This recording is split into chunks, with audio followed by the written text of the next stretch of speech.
ನೋಡಿ, ಭಾರತೀಯ ಸಮಾಜದಲ್ಲಿ ಮಹಿಳೆಯರಿಗೆ ಆಗುವ ಸ್ವಾಭಾವಿಕ ಪ್ರಕ್ರಿಯೆ ಪೀರಿಯಡ್ಸ್ ಚರ್ಚಿಸಲು ಇನ್ನೂ ಸಾಕಷ್ಟು ಹಿಂಜರಿಕೆ ಇದೆ. ಹಲವು ಶತಮಾನಗಳಿಂದ ಪೀರಿಯಡ್ಸ್ಗೆ ಸಂಬಂಧಿಸಿದ ನಂಬಿಕೆಗಳು, ಸುಳ್ಳುಗಳು ಹಾಗೂ ಕಟ್ಟಳೆಗಳು ಮಹಿಳೆಯ ದೈನಂದಿನ ಜೀವನದ ಮೇಲೆ ಪರಿಣಾಮ ಬೀರಿವೆ. ಅದರಲ್ಲಿ ಒಂದು ಮುಖ್ಯವಾದ ನಂಬಿಕೆ ಎಂದರೆ ಪೀರಿಯಡ್ ಸಮಯದಲ್ಲಿ ಮಹಿಳೆಯರು ದೇವಸ್ಥಾನ ಪ್ರವೇಶ ಮಾಡಬಾರದು ಅಂತ. ಇದು ಸುಮ್ಮನೆ ನಂಬಿಕೆ ಮಾತ್ರವಲ್ಲದೆ ನಾನಾ ಸ್ಥಳಗಳಲ್ಲಿ ಮಾನಸಿಕ ಹಿಂಸೆ, ಅನ್ಯಾಯ, ಭಾವನಾತ್ಮಕ ಪೀಡೆ, ಸಾಮಾಜಿಕ ವೇದಿಕೆಯ ಮೂಲವೂ ಆಗಿದೆ. ಈ ಕುರಿತು ಒಂದಷ್ಟು ಮಾಹಿತಿಯ ಬಗ್ಗೆ ಚರ್ಚೆ ಮಾಡೋಣ. ವೈಜ್ಞಾನಿಕ ದೃಷ್ಟಿಯಿಂದ ಸತ್ಯವಾಗದ ಹಾಗೆಯೇ ಧಾರ್ಮಿಕ ಗ್ರಂಥಗಳಲ್ಲಿ ಸ್ಪಷ್ಟವಾಗಿ ಉಲ್ಲೇಖವಾಗದೆ ಜನಸಾಮಾನ್ಯರಲ್ಲಿ ಆಳವಾಗಿ ಬೆರೆತು ಹೋದ ಒಂದು ಸಾಮಾಜಿಕ ನಂಬಿಕೆ. ಪೀರಿಯಡ್ ಸಂದರ್ಭದಲ್ಲಿ ಮಹಿಳೆ ಅಪವಿತ್ರಳು, ಅವಳು ದೇವಾಲಯಕ್ಕೆ ಹೋದರೆ ದೇವರಿಗೆ ಅನಿಷ್ಟವಾಗುತ್ತದೆ ಎಂಬ ನಂಬಿಕೆಯೂ ಇದೆ. ಈ ಸುಳ್ಳಿನ ಹಿನ್ನೆಲೆ ಯಾವುದು? ಈ ನಂಬಿಕೆಯ ಮೂಲವನ್ನೇ ನೋಡಿದರೆ ಅದು ವಾಸ್ತವವಾಗಿ ಯಾವುದೇ ವೇದ, ಉಪನಿಷತ್ತು, ಗೀತಾ ಅಥವಾ ಧರ್ಮಶಾಸ್ತ್ರಗಳಿಂದ ಬರುವುದಿಲ್ಲ. ಇದರ ಮೂಲವು ಹೆಚ್ಚು ಪಿತೃತ್ವಾರಿತ ಸಮಾಜದ ಸ್ಥಾಪನೆ ಮತ್ತು ಮಹಿಳೆಯ ಮೇಲೆ ನಿಯಂತ್ರಣ ಸಾಧಿಸುವ ಪ್ರಯತ್ನದಿಂದ ಬಂದಿರಬಹುದು. ಕೆಲವೊಂದು ಪ್ರಾಚೀನ ಧರ್ಮಗ್ರಂಥಗಳು ಅಥವಾ ಉಪಗ್ರಂಥಗಳಲ್ಲಿ ಕೇವಲ ಆ ಸಮಯದಲ್ಲಿ ವಿಶ್ರಾಂತಿ ನೀಡಬೇಕೆಂಬ ಉದ್ದೇಶದಿಂದ ಹೇಳಲಾಗಿದೆ, ಆದರೆ ಇದನ್ನು ದುರುಪಯೋಗ ಮಾಡಿಕೊಂಡು ಅಪವಿತ್ರತೆಯಾಗಿ ಹೇಳಲಾಗಿದೆ.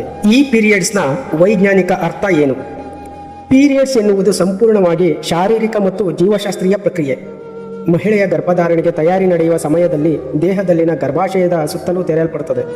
ಈ ಸಂದರ್ಭದಲ್ಲಿ ತೀವ್ರವಾದ ಹಾರ್ಮೋನ್ ಬದಲಾವಣೆಗಳು, ನೋವು, ಶಕ್ತಿಯ ಹಿಗ್ಗು ಕಡಿತಗಳು ಸಾಮಾನ್ಯವಾಗಿ ಎದುರಾಗುತ್ತವೆ. ಇದು ಪವಿತ್ರ ಅಥವಾ ಅಪವಿತ್ರ ಎನ್ನುವ ಭಾವನೆಗೂ ಸಂಬಂಧವಿಲ್ಲ. ಇದು ಜೀವ ಸೃಷ್ಟಿಯ ಸಾಂದರ್ಭಿಕ ಪ್ರಕ್ರಿಯೆಯಾಗಿದೆ. ಧರ್ಮ ಮತ್ತು ಶಾಸ್ತ್ರಗಳಲ್ಲಿ ಏನು ಹೇಳಲಾಗಿದೆ? ಹಾಗಾದರೆ ಧರ್ಮಗ್ರಂಥಗಳು ಏನು ಹೇಳುತ್ತವೆ ಎಂಬುದನ್ನು ನೋಡೋಣ. ವೇದಗಳಲ್ಲಿ ಎಲ್ಲಿಯೂ ಕೂಡ ಪೀರಿಯಡ್ಸ್ನ ಸಮಯದಲ್ಲಿ ಪ್ರವೇಶ ನಿರ್ಬಂಧಿಸಲಾಗಿದೆ ಎಂದು ಉಲ್ಲೇಖವಿಲ್ಲ. ಉಪನಿಷತ್ತುಗಳಲ್ಲಿ ಶುದ್ಧತೆಯ ಅರ್ಥವನ್ನು ಬುದ್ಧಿವಂತಿಕೆ, ತ್ಯಾಗ, ನಿಷ್ಠೆ, ಸತ್ಯದ ಮೂಲಕ ವ್ಯಾಖ್ಯಾನಿಸಲಾಗಿದೆ, ಶಾರೀರಿಕ ಸ್ಥಿತಿಯ ಮೂಲಕವೂ ಅಲ್ಲ. ಗೀತೆಯಲ್ಲಿ ಶ್ರೀಕೃಷ್ಣನು ಯಾರು ನನ್ನ ಭಕ್ತನಾಗಿರುತ್ತಾನೋ ಅವನು ಎಲ್ಲವೂ ತ್ಯಜಿಸಿ ನನ್ನ ಮೇಲೆ ನಂಬಿಕೆ ಇಡಲಿ ಎಂದು ಹೇಳಿದ್ದಾರೆ. ಇಲ್ಲಿ ಲಿಂಗ, ಶುದ್ಧಿ, ಕಾಲ, ಸ್ಥಿತಿ ಇವುಗಳ ನಿರ್ಬಂಧಗಳಿಲ್ಲ.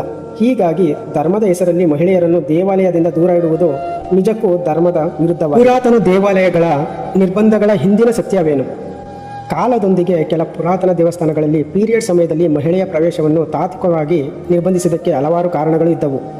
ಆ ಕಾಲದಲ್ಲಿ ಹಾರ್ಮೋನ್ ಬದಲಾವಣೆಗಳು ಹಾಗೂ ನೋವಿನ ಸಮಯದಲ್ಲಿ ವಿಶ್ರಾಂತಿಗೆ ನೀಡುವ ಉದ್ದೇಶವಾಗಿತ್ತು. ಶೌಚಾಲಯದ ವ್ಯವಸ್ಥೆಗಳ ಕೊರತೆಯಾಗಿತ್ತು. ಹೆಚ್ಚು ಜನ ಇರುವ ಸ್ಥಳಗಳಲ್ಲಿ ಚಪ್ಪರದ ದೋಷದಿಂದ ರಕ್ತಸ್ರಾವ ಸಂಬಂಧಿತ ತೊಂದರೆಗಳು ಆಗದಿರಲೆಂದು ಉದ್ದೇಶವಾಗಿತ್ತು. ಆದರೆ ಈ ಎಲ್ಲ ಕಾರಣಗಳು ಸಾಮಾಜಿಕ ಹಾಗೂ ಆರೋಗ್ಯ ಸಂಬಂಧಿತವಾಗಿದ್ದವು, ಧರ್ಮಾತ್ಮಕ ಅಥವಾ ಪವಿತ್ರೆಯ ಕಾರಣವಲ್ಲ. ಸಮಾಜದಲ್ಲಿ ಪೀರಿಯಡ್ಸ್ಗೆ ನೀಡಲ್ಪಟ್ಟ ಕಿರಿಕಿರಿ ಮತ್ತು ಅಪವಿತ್ರತಾ ಭಾವನೆ. ಮಹಿಳೆಯನ್ನು ಒಂಟಿಯಾಗಿ ಹೊರಗೆ ಅಥವಾ ಬೇರೆ ಕೋಣೆಯಲ್ಲಿ ಇಡುವುದು, ದೇವರ ಪೂಜೆ, ಮಂಗಳ ಕಾರ್ಯಗಳಲ್ಲಿ ಭಾಗವಹಿಸದಂತೆ ಮಾಡುವುದು, ಆಹಾರ ತಯಾರಿಸುವುದನ್ನು ನಿಷೇಧಿಸುವುದು, ಬೇರೆ ಯಾವುದೇ ಮನೆ ಸಾಮಾನುಗಳು ಮತ್ತು ಹಾಸಿಗೆ ಮುಟ್ಟದಂತೆ ನಿಷೇಧ ಮಾಡುವುದು. ಈ ಎಲ್ಲವೂ ಮಹಿಳೆಯ ಶಾರೀರಿಕ ಪ್ರಕ್ರಿಯೆ ಬಗೆಗಿನ ಅಜ್ಞಾನದಿಂದ ಬಂದ ಅಪನಂಬಿಕೆಗಳು ಮಾತ್ರ. ಪೀರಿಯಡ್ಸ್ಗೆ ಸಮಯದಲ್ಲಿ ಮಹಿಳೆಯರು ಬುದ್ಧಿಪೂರ್ವಕ, ಕೌಶಲ್ಯಪೂರ್ಣ ಕೆಲಸಗಳು ನನ್ನಿಂದ ಮಾಡಲಾಗದು ಎಂದು ನಂಬುವುದು. ನ್ಯಾಯದ ದೃಷ್ಟಿಯಿಂದ ಈ ವಿಷಯವನ್ನು ಚರ್ಚಿಸೋಣ. ಭಾರತದ ಸಂವಿಧಾನವು ಎಲ್ಲ ಲಿಂಗಗಳಿಗೂ ಸಮಾನ ಹಕ್ಕುಗಳನ್ನು ಒದಗಿಸುತ್ತವೆ. ಧಾರ್ಮಿಕ ಹಕ್ಕುಗಳು ವ್ಯಕ್ತಿಗತವಾದದ್ದು. ಮಹಿಳೆಯನ್ನು ದೇವಾಲಯದ ಪ್ರವೇಶದಿಂದ ನಿರ್ಬಂಧಿಸುವುದು ಮೂಲಭೂತ ಹಕ್ಕುಗಳ ಉಲ್ಲಂಘನೆಯಾಗಿದೆ.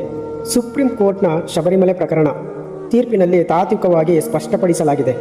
ಮಹಿಳೆಯ ಪೀರಿಯಡ್ ಸಮಯದಲ್ಲಿ ದೇವಸ್ಥಾನ ಪ್ರವೇಶ ನಿರ್ಬಂಧಿಸುವುದು ಲಿಂಗ ಸಮಾನತೆ, ಧಾರ್ಮಿಕ ಸ್ವಾತಂತ್ರ್ಯ ಮತ್ತು ಇತರ ಮಾನವೀಯ ಹಕ್ಕುಗಳ ಉಲ್ಲಂಘನೆಯಾಗಿದೆ. ಪೀರಿಯಡ್ಸ್ ಬಗ್ಗೆ ಇರುವ ಅಪನಂಬಿಕೆಯನ್ನು ಹೇಗೆ ಬದಲಾಯಿಸಬಹುದು? ಶಾಲಾ ಕಾಲೇಜುಗಳಲ್ಲಿ ಪೀರಿಯಡ್ಸ್ಗೆ ಬಗ್ಗೆ ಜ್ಞಾನ ನೀಡುವುದು ಹೆಣ್ಣು ಮಕ್ಕಳಿಗೆ ಮಾತ್ರವಲ್ಲದೆ ಗಂಡು ಮಕ್ಕಳಿಗೂ ಕೂಡ ಪ್ರೌಢಶಾಲೆಯಿಂದಲೇ ಈ ಜ್ಞಾನ ಕಲಿಸಬೇಕು. ಪುರೋಹಿತರು, ದೇವಾಲಯದ ಆಡಳಿತ ಮಂಡಳಿ ಇವುಗಳಿಂದ ಹೊಸ ಸಂದೇಶ ಹರಡಬೇಕು. ಸೋಷಿಯಲ್ ಮೀಡಿಯಾ ಬಳಸೋಣ, ನಿಜವಾದ ಮಾಹಿತಿಯನ್ನು ಹಂಚಿ ಅಪನಂಬಿಕೆ ಮುರಿಯೋಣ. ಅಂತಿಮವಾಗಿ ಪೀರಿಯಡ್ಸ್ಗೆ ಅಪವಿತ್ರವಲ್ಲ, ದೇವರು ಲಿಂಗ ಪರಿಮಿತಿ ಇಲ್ಲ. ದೇವಾಲಯವು ಭಕ್ತಿಗೆ ಮುಕ್ತವಾಗಿರಬೇಕು, ಶರೀರದ ಸ್ಥಿತಿಗೆ ಅಲ್ಲ. ಮನಸ್ಸಿನ ಶುದ್ಧತೆಗೆ ಪ್ರಾಮುಖ್ಯತೆ ಕೊಡುವುದು ದೇವಭಕ್ತಿಯ ನಿಜವಾದ ಮಾರ್ಗ. ಈ ವಿಡಿಯೋದ ಮಾಹಿತಿಯು ಸರಿ ಎನಿಸಿದರೆ ಲೈಕ್ ಮಾಡಿ, ಶೇರ್ ಮಾಡಿ, ಸಬ್ಸ್ಕ್ರೈಬ್ ಮಾಡಿ. ಮತ್ತೆ ಮುಂದಿನ ಚಾಪ್ಟರ್ ಬಗ್ಗೆ ಚರ್ಚೆ ಮಾಡೋಣ. ಧನ್ಯವಾದಗಳು.